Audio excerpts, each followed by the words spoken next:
नमस्कार सभी साथियों को स्वागत करता हूं सबका इस YouTube चैनल पर जिसका नाम है स्टडी विद पीएन लोधा। साथियों, कई दिनों से आप सभी के कमेंट आ रहे थे, व्हाट्सएप पे मैसेज आ रहे थे कि सर रीट की ऑफिशियल आंसर की कब आएगी। तो रात को लगभग 9-10 बजे के आसपास आंसर की आ चुकी थी, सभी ने मिला भी लिया होगा। अब मिलाने के बाद में कुछ चीज़ें हैं जो हमारे सामने आती है। लेवल 1 की, भाई ये वीडियो तो खेल लेवल 1 का है, लेवल 2 का भी मैं बनाने वाला हूँ। लेवल 1 में आपने जो आपके 150 प्रश्न हैं, 150 प्रश्न मिला लिए होंगे, लेवल 2 वालों ने भी मिला लिए होंगे। लेकिन अब इसमें क्या हुआ कि भाई आरबीएससी ने, माध्यमिक शिक्षा बोर्ड राजस्थान ने 26 तक आपके पास टाइम दिया है कि भाई 26 तक आप आपत्तियां लगा सकते हो और आपत्तियां आपको एक प्रमाण के साथ लगानी होगी। प्रमाणिक पुस्तक से ही आप आपत्ति लगा सकते हो। तो कौन कौन से प्रश्नों पर आप ऑब्जेक्शन लगा सकते हो, सभी चीज़ें मैं इस वीडियो के माध्यम से आपको बताने वाला हूँ। लेवल 1 के लिए, लेवल 2 के लिए अलग से वीडियो आ जाएगा। उसके बाद मैं एक पोल करवाऊंगा साथियों कि भाई आपके कितने क्वेश्चन इस आंसर की से हो रहे हैं। तो उससे क्या होगा कि हम एक कट ऑफ का अनुमान लगा सकते हैं। वैसे टेलीग्राम पर मैंने डाला था, तो टेलीग्राम पर जाकर एक बार पोल जरूर करिएगा कि भाई कितने क्वेश्चन आपके इस आंसर की से हो रहे हैं और कौन कौन से बोनस अब मिल सकते हैं। आंसर की में क्या क्या माना गया है, अब क्या क्या चेंजेस हो सकता है, सभी चीज़ों पर इस वीडियो में हम बात करने वाले हैं। तो चलिए पेपर पे आते हैं। भाई आंसर की तो आप सभी के पास होगी, ठीक है। आरबीएससी की साइट पे भी आंसर की उपलब्ध है। तो मैं आपको डायरेक्टली आंसर बताऊंगा आंसर की के अनुसार कि भाई कौन सा आंसर यहाँ पर माना गया है। तो चलिए वीडियो को शुरू करते हैं साथियों। तो देखिए मेरे पास जो पीडीएफ है इसका सीरीज कोड के है और लेवल 1 का ये पेपर है। बाल विकास एवं शिक्षण विद्या इसका खंड 1 जो है इसके अंतर्गत आता है। अब देखिए यहाँ पर खंड 1 में आंसर की के अनुसार मैं बात करूंगा। तो पहला जो क्वेश्चन है एनसीएफ 2005 के अनुसार गणित शिक्षण का प्रमुख उद्देश्य है। तो यहाँ पर जब आंसर की नहीं आई थी तब भी इस प्रश्न का आंसर सी ही बताया गया था कि बालक के चिंतन का गणितीकरण करना। तो यही आंसर माना गया है, कोई आपत्ति नहीं लगने वाली है, ना ही कोई चेंज या बोनस इसमें होने वाला है साथियों, ठीक है। चलिए दूसरा क्वेश्चन देखेंगे। दूसरा क्वेश्चन जो था वो था पारितोषिक तथा दंड के माध्यम से सीखना अधिगम के किस सिद्धांत से संबंधित है। सामाजिक सीखना, शास्त्रीय अनुबंधन, क्रिया प्रसूत अनुबंधन, संज्ञानात्मक सिद्धांत। तो देखो इस क्वेश्चन में भी राइट आंसर क्या माना गया था, पारितोषिक और दंड के माध्यम से सीखना, क्रिया प्रसूत अनुबंधन, जो कि बिल्कुल सही माना गया है। दूसरा ही विकल्प सही माना गया है ऑफिशियल आंसर की में भी, इसमें भी कोई चेंजेस नहीं होगा साथियों। नेक्स्ट तीसरे क्वेश्चन की ओर बढ़े। तो भाई ये तीसरा क्वेश्चन ये विवादित क्वेश्चन था शुरू से ही, और इसमें कल्पना भी आंसर निकल के आ रहा था, प्रतिबिंबन भी आ रहा था, तर्क भी आ रहा था, पूर्व अनुभव भी आ रहा था, लेकिन पूर्व अनुभव सबसे कम आ रहा था। तो कौन सी प्रक्रिया बाल्यावस्था के दौरान सीखने से संबंधित नहीं है, और इसमें भाई साहब राइट आंसर माना गया है पूर्व अनुभव। तो ये एक ऐसा क्वेश्चन है जिस पर आपत्तियां लगने वाली है। तो इस क्वेश्चन में खैर पहले से पता था, लेकिन ये पता नहीं था, ऐसे दिमाग में आ रही थी कि भाई कल्पना भी हो सकता है, प्रतिबिंबन भी हो सकता है, तर्क भी हो सकता है, लेकिन बहुत ही कम लोग इसको पूर्व अनुभव बता रहे थे और आरबीएससी ने इसका आंसर पूर्व अनुभव मान लिया है। तो एक ये क्वेश्चन है जिस पर आपत्तियां लगना तय है। इस पे या तो बोनस मिलने वाला है या फिर दूसरा, तीसरा, चौथा इन ऑप्शनों को भी सही माना जाएगा, ठीक है। तो इस पे जरूर आपत्ति लगेगी, मैं खुद के द्वारा इसमें आपत्ति लगाई जाएगी। और अगर आपको भी लगता है कि भाई हाँ आपत्ति लगनी चाहिए, आपके पास भी अगर ऑथेंटिक पुस्तक हो तो उसके लिए नीचे कमेंट बॉक्स में जरूर कमेंट करिएगा, ठीक है। नेक्स्ट प्रश्न नंबर 4 पे आते हैं। तो चौथा प्रश्न, किसी विशेष कार्यक्रम या प्रशिक्षण के प्रभाव का मापन करने के लिए किस प्रकार के परीक्षणों को परिकल्पित किया जाता है। तो उपलब्धि, व्यक्तित्व, बुद्धि, रचनात्मकता, इसमें कोई डाउट नहीं है, उपलब्धि ही बताया था और उपलब्धि ही सही माना गया है। इसमें भी कोई आपत्ति नहीं लगेगी, आपत्ति लगेगी भी तो भी इसका आंसर चेंजेस नहीं होगा साथियों। नेक्स्ट आगे बढ़ेंगे प्रश्न नंबर 5 पर। तो आपके 5वां क्वेश्चन था, विकास की किस अवस्था में एक व्यक्ति व्यावसायिक समायोजन की समस्या का सामना करता है। वृद्धावस्था, किशोरावस्था, बाल्यावस्था, शिशुअवस्था।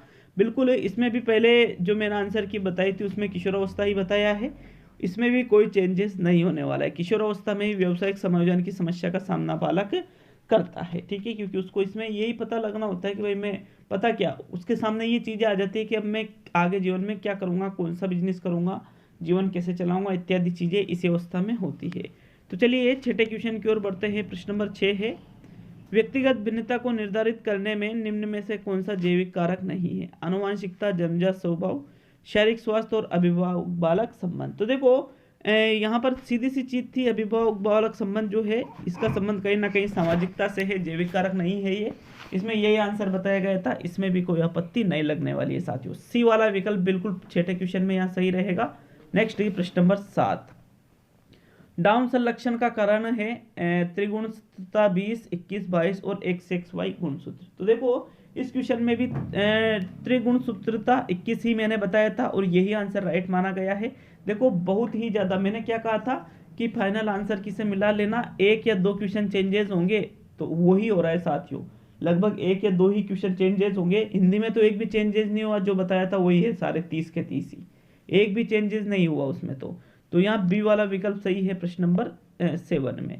नेक्स्ट प्रश्न नंबर 8, 8वें क्वेश्चन में विश्वसनीयता की अवधारणा से आशय है निर्देशों की वस्तुनिष्ठता से, मापन के उद्देश्य से, गणना की समरूपता से और प्राप्तांकों की बारंबारता से। तो देखो इस क्वेश्चन का जो राइट आंसर मैंने बताया था, एक तो डी पे भी में गया था और सी पे भी में गया था। तो विश्वसनीय की अवधारणा का मतलब यहाँ पर प्राप्तांकों की बारंबारता से माना गया है, लेकिन यहाँ पर डी वाला जो विकल्प है मैंने ये बताया था कि भाई ये भी सही होना चाहिए और इस पर रीट लगने वाली है, मतलब इस पे जरूर ऑब्जेक्शन लगेगा क्योंकि इसका प्रूफ भी है। तो एक 8वां क्वेश्चन है जिस पर पूरी कोशिश रहेगी कि डी वाला विकल्प भी सही माना जाए। हालांकि इसमें यह था कि भाई इसमें ये भी हो सकता है, ये भी हो सकता है, या दोनों हो सकते हैं। तो खैर वो तो रीट तो लगाएंगे, लेकिन देखते हैं फिर उसमें क्या होता है। तो सी वाला विकल्प वैसे यहाँ सही माना गया है 8वें में। नेक्स्ट प्रश्न नंबर 9, निम्नलिखित में से कौन सा प्रक्षेपीय परीक्षण का उदाहरण नहीं है? टीएटी, एससीटी, ड्रोएमएन और एमपीआई। तो यहाँ पर एमएमपीआई ही राइट आंसर बताया गया था कि एमएमपीआई इसका सही आंसर है, क्योंकि ये व्यक्तिपरक परीक्षणों में आता है। एससीटी, टीएटी, ड्रोएमएन ये सारे प्रक्षेपी परीक्षणों के अंतर्गत आ जाते हैं। कोई रीट नहीं लगेगी साथियों, और लगा भी दोगे तो भी कोई चेंजेस नहीं होने वाला है। आपके डी वाला विकल्प यहाँ पर बिल्कुल सही है प्रश्न नंबर 9 में। नेक्स्ट प्रश्न संख्या 10 को देखेंगे। तो 10वां प्रश्न, बहुबुद्धि सिद्धांत किसने प्रतिपादित किया? भाई कोई डाउट नहीं है, होरवर गार्डनर राइट आंसर है, कोई चेंजेस नहीं होगा, ना ही कोई रीट लगेगी। नेक्स्ट आते हैं 11वें प्रश्न की ओर। तो प्रश्न नंबर 11, एक ये प्रश्न था जिसमें मैंने पहले सतत विकास का सिद्धांत बताया था, लेकिन बाद में इसमें मैंने समान प्रतिरूप का सिद्धांत बता दिया था। इसमें इंग्लिश में देखो, इस क्वेश्चन पे भी रीट लगने वाली है। हालांकि मानव विकास आजीवन चलता रहता है, यद्यपि 2 व्यक्ति बराबर नहीं होते, किंतु सभी सामान्य बालकों में विकास का क्रम एक सा रहता है।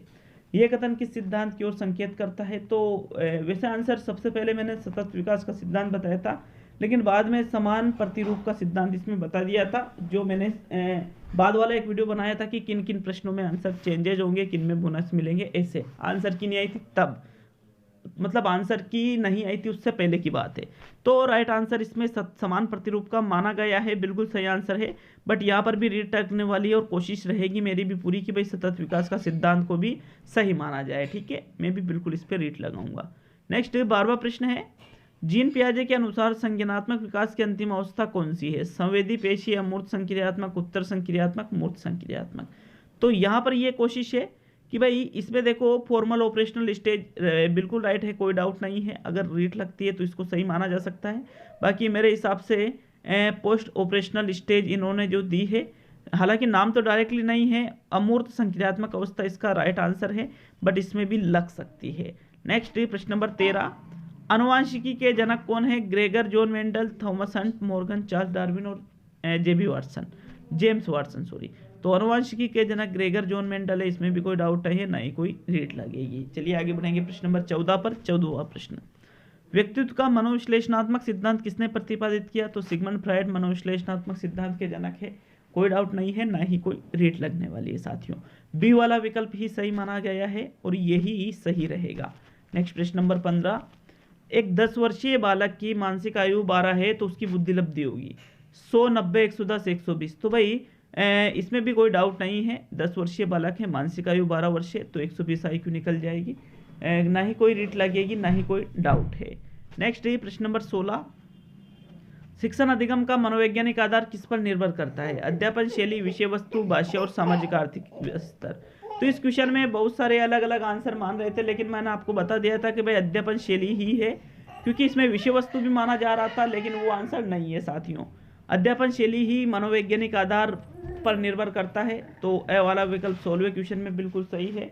नेक्स्ट आगे बढ़ेंगे प्रश्न नंबर 17 पर। इसमें भी रीड भी लगाओगे तो भी आंसर चेंजेस नहीं होने वाला है। नेक्स्ट प्रश्न नंबर 17 है, आरटीई अधिनियम 2009 के अनुसार प्राथमिक विद्यालयों के विद्यार्थी अध्यापक अनुपात होना चाहिए 25:1, 35:1, 40:1, 30:1। भाई पता नहीं 40:1 लोग क्यों बता रहे थे, मैंने शुरू से ही 30:1 पे रहा था मैं, और इस पे 30:1 ही माना गया है। इसमें भी कोई डाउट नहीं था मुझे, पहले भी लोगों को था हालांकि, लेकिन इसमें रीड भी लगाओगे तो भी 30:1 ही आंसर इसका रहने वाला है। नेक्स्ट प्रश्न नंबर 18 पे आते हैं। तो 18वां प्रश्न, मध्यावधि परीक्षा एक उदाहरण है रचनात्मक का, मान संदर्भित मूल्यांकन का, नैदानिक का और योगात्मक मूल्यांकन का। तो भाई मध्यावधि परीक्षा की बात करें तो मिड टर्म एग्जाम की बात की जा रही थी। पहले मैंने हालांकि रचनात्मक बता दिया था, लेकिन उसमें संशोधन किया था और आपको बताया था कि भाई मध्यावधि परीक्षा रचनात्मक नहीं बल्कि सेमेटिव असेसमेंट का उदाहरण है योगात्मक मूल्यांकन का। तो सी वाला विकल्प सही है, मैं रीट नहीं लगाने वाला हूँ, नहीं आप लगा सकते हो, लगाओगे तो भी आंसर चेंजेस नहीं होगा, क्योंकि ये बिल्कुल सही आंसर है सी वाला 18वें क्वेश्चन में। नेक्स्ट प्रश्न नंबर 19 पे आते हैं। तो कौन सा रोग वंशानुगत है, एडीएचडी, पार्किंसन, फिनाइल कीटोनूरिया और HIV एड्स। इस प्रश्न पर बोनस मिलने वाला है। भाई बोनस क्यों मिलने वाला है, क्योंकि सारे ही रोग यहाँ पर देखो, फिनाइल कीटोनूरिया तो बिल्कुल वंशानुगत रोग है, लेकिन इस क्वेश्चन में क्या होने वाला है कि बोनस इसलिए मिलने वाला है, ADHD, Parkinson, HIV AIDS proof है सभी चीज़ों के RBSC की किताबों में से, तो रेट लगने वाली इस क्वेश्चन पे भी, और इसमें चारों ही विकल्प सही माने जाने वाले हैं। क्यों, क्योंकि यहाँ पर प्रूफ है, लिखा हुआ है RBSC की किताबों में ही, तो उसके आधार पर इस क्वेश्चन में रीट लग जाएगी। अब वो अलग बात है कि भाई रीट कौन कौन लगाएगा। आप अगर 19वें क्वेश्चन इस क्वेश्चन पर रीट लगवाना चाहते हो तो नीचे कमेंट जरूर करें, है मेरे पास इसके प्रूफ, ठीक है। नेक्स्ट प्रश्न नंबर 20 पे आते हैं। तो चलिए 20वां प्रश्न, निम्नलिखित में से कौन सा बुद्धि का निष्पादन परीक्षण है, भाटिया बैटरी, रोडशा परीक्षण, WSI और रेवन का MMPS। तो देखो MPS सॉरी, तो यहाँ पर देखो परफॉर्मेंस टेस्ट की बात की जा रही है, भाटिया बैटरी परीक्षण ही राइट आंसर मैंने बताया था और यही राइट आंसर माना गया है। तो भाई रीट लगाने वाली कोई बात ही नहीं है इस क्वेश्चन में भी, और यहाँ पर भी अगर रीट भी लगाओगे तो भी कोई चेंजेस नहीं होने वाला है, क्योंकि भाटिया बैटरी परीक्षण बिल्कुल परफॉर्मेंस टेस्ट के अंतर्गत आ जाता है। तो ए वाला विकल्प इसमें बिल्कुल सही है और यही राइट आंसर फाइनल आंसर की में भी रहने वाला है। अब देखो होगा इसमें ऐसे कि ये तो फर्स्ट आंसर की है, अब सेकंड आंसर की आएगी। तो फर्स्ट आंसर की में जो आंसर मान चुके हैं वो तो चेंजेस नहीं होने वाले हैं, समझना बात को, वो तो बदलने वाले नहीं हैं जो फर्स्ट में आंसर मान लिए हैं। लेकिन अब क्या होने वाला है कि अब जो प्रूफ के आधार पर रीटे लगेगी, तो जो प्रूफ है कि भाई इसमें ये भी होना चाहिए, तो बोर्ड क्या करेगी, अगर प्रूफ आपका सही है तो आप जो कहोगे उसको भी सही मान लेगी। लेकिन जैसे मान लो पहले यहाँ पर यहाँ फिनाइल कीटोनूरिया सही मान रखा था, तो इसको तो सही मानेंगे, लेकिन अब आप रीट लगाते हो कि पार्किंसन भी है तो इसको भी सही मान लेंगे। आप कहोगे ADHD भी है, कहोगे नहीं, मतलब प्रूफ देना पड़ेगा, तो ये भी मान लिया जाएगा। आप कहोगे HIV एड्स भी है तो ये भी माना जा सकता है। तो मतलब जो आंसर माना जा चुका है वो गलत नहीं होगा, अब उसके अलावा या तो बोनस मिलेंगे या 2-2, 3-3 आंसर सही माने जाएंगे, इस प्रकार से होने वाला है साथियों। तो जो जिसके जितने क्वेश्चन हो रहे हैं वो तो हो गए भाई, अब वो कम नहीं होने वाले हैं। तो यहाँ भाटिया बैटरी राइट आंसर है ए वाला विकल्प। नेक्स्ट प्रश्न नंबर 21, उपचारात्मक शिक्षण किस प्रकार के बालकों के लिए प्रयुक्त होता है, तेजी से सीखने वाले, धीमे सीखने वाले, प्रतिभाशाली बालक और रचनात्मकता से सीखने वाले। अच्छा नीचे कमेंट जरूर करके जाना कि भाई कितने क्वेश्चन आपके हो रहे हैं, और मैं पोल करने वाला हूँ यूट्यूब पे, तो जितने लगभग 10,000 बच्चे उस पर पोल करना चाहिए, कम से कम 10,000 बच्चे, कि भाई इतने क्वेश्चन हो रहे हैं, ठीक है। नेक्स्ट 21वां प्रश्न क्या है, उपचारात्मक शिक्षण किस प्रकार के बालकों के लिए प्रयुक्त होता है, तेजी से सीखने वाले, प्रतिभाशाली बालक, धीमे सीखने वाले और रचनात्मकता से सीखने वाले। तो भाई उपचारात्मक शिक्षण की बात की जा रही है, धीमे सीखने वाले बालकों के लिए ही प्रयुक्त होता है, कोई भी डाउट इसमें भी नहीं है, इसमें बी वाला विकल्प ही आपके सही है, बी वाला, ठीक है। नेक्स्ट आगे बढ़ेंगे प्रश्न नंबर 22 पर। 22वां क्वेश्चन, शिक्षण की खेलकूद विधि किस सिद्धांत पर आधारित है, शिक्षण की विधियों के सिद्धांत पर, वृद्धि और विकास के सिद्धांत पर, शिक्षण का समाजशास्त्री सिद्धांत, शारीरिक शिक्षा कार्यक्रम। अब इस क्वेश्चन में मैंने आंसर वृद्धि और विकास का सिद्धांत बताया था। अब बच्चों के कमेंट आए कि सर इसमें आपने पहले शिक्षण की विधियों के सिद्धांत, भाई उस क्वेश्चन को बाद में कई बार मैंने कराया है और वृद्धि और विकास का सिद्धांत ही राइट आंसर बताया था। आंसर की में भी यही बताया था, मैंने कोई चेंजेस नहीं किया था, और मैंने कहा था कि अगर इसमें ये आंसर नहीं माना तो इसमें मैं खुद रीट लगाने वाला हूँ। कमेंट आए थे कि यूपी टेट में सर शिक्षण की विधियों का सिद्धांत माना गया था, लेकिन ऐसा नहीं है। वृद्धि और विकास का सिद्धांत इसकी फर्स्ट चॉइस थी, मैंने पहली आंसर की में आपको बता दिया था, और बी वाला विकल्प ही सही है। तो बिल्कुल मेरी तरफ से इसमें कोई भी रीट नहीं लगने वाली है साथियों। नेक्स्ट आगे बढ़ेंगे अगले क्वेश्चन की ओर। तो 23वां प्रश्न, एनसीएफ 2005 की राष्ट्रीय स्टीयरिंग समिति के अध्यक्ष कौन थे? प्रोफेसर यशपाल थे, इसमें भी कोई डाउट नहीं है, ना ही कोई इसमें रीट लगाने वाला है।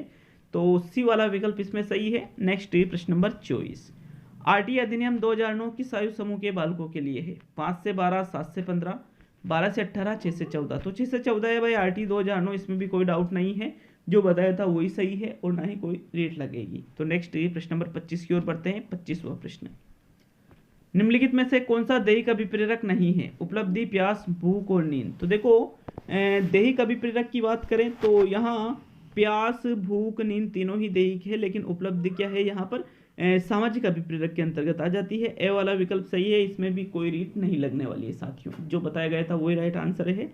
नेक्स्ट प्रश्न नंबर 26, अल्बर्ट बंडूरा द्वारा प्रस्तावित अधिगम का सिद्धांत है? संज्ञानात्मक, शास्त्रीय, अंतर्दृष्टि, सामाजिक। तो भाई संज्ञानात्मक अधिगम सिद्धांत जीन पियाजे का है, शास्त्रीय पावलोव का है, अंतर्दृष्टि गेस्टाल्टवादियों का, और सामाजिक अधिगम सिद्धांत अल्बर्ट बंडूरा का है।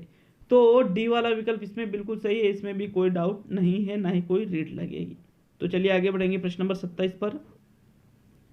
रेमंड केटल द्वारा कितने व्यक्तित्व कारक प्रस्तावित किए गए हैं? 5, 14, 8, 16। तो रेमंड केटल ने जो पर्सनालिटी फैक्टर दिए हैं साथियों 16 पीएफ प्रश्नावली इन्हीं के द्वारा दी गई थी, मतलब सी वाला विकल्प यहाँ पर बिल्कुल सही है, इसमें भी कोई रीट नहीं लगने वाली है, ना ही कोई आंसर चेंजेज होने वाला है। तो नेक्स्ट 28वें क्वेश्चन की ओर, निम्न में से कौन सा मेस्लो की आवश्यकता के पदानुक्रम में सम्मिलित नहीं है?